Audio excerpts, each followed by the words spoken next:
The creature from Jekyll Island. The battle over a central bank is an issue that goes back to the beginning of America. The Federalists, led by Alexander Hamilton, wanted the new American government to resemble the British Empire, with their own Bank of England. They were opposed by Jeffersonian Republicans, who understood a central bank to be a dangerous institution of corruption that would benefit a politically connected minority. Both sides saw their share of victories and defeats, leading to the establishment of the first Bank of the United States under Washington, ended by Jeffersonians in 1811. A second Bank of the United States was created in 1815 and then ended by Andrew Jackson in 1836. Older than any American central bank, however, was the dollar, which began as a Spanish silver coin widely used in the colonies. During the Revolutionary War, America tried its hand at paper currency, not backed by gold or silver. The result was the Continental Congress acquiring resources and military service from Americans in exchange for an unstable currency that collapsed in value.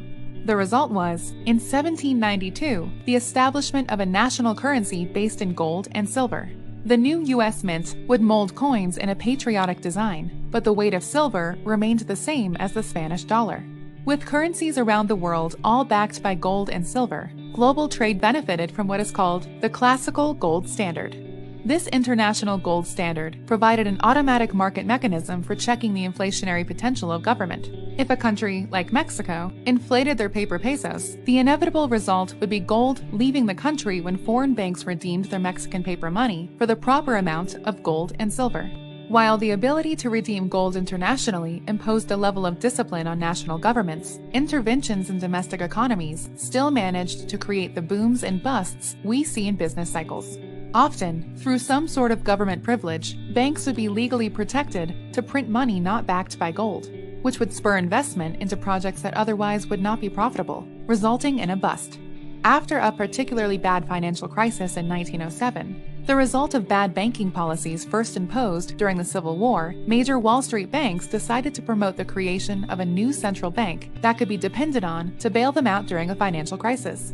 The Wall Street bankers and their allied politicians understood that it would be difficult to get the American public to create such a powerful and dangerous government tool. In planning the creation of this new bank, they met in secret locations, like Jekyll Island, Georgia, using fake names. They plotted a national propaganda campaign to sell the public and elected officials on the plan by any means necessary. In 1912, Woodrow Wilson was elected president in a three-way race with less than 42% of the vote. A year later, he would sign into law the creation of the Federal Reserve. Shortly after, the costs of World War I would force governments around the world to begin massively inflating their currencies, which would result as the end of the gold standard. So, if the classical gold standard worked so well, why did it break down? It broke down because governments were entrusted with the task of keeping their monetary promises, of seeing to it that pounds, dollars, francs, etc. were always redeemable in gold, as they and their controlled banking system had pledged. Governments were incentivized to allow banks to print far more paper money than gold on hand than they could in a free market. It was not gold that failed. It was the folly of trusting the government to keep its promises.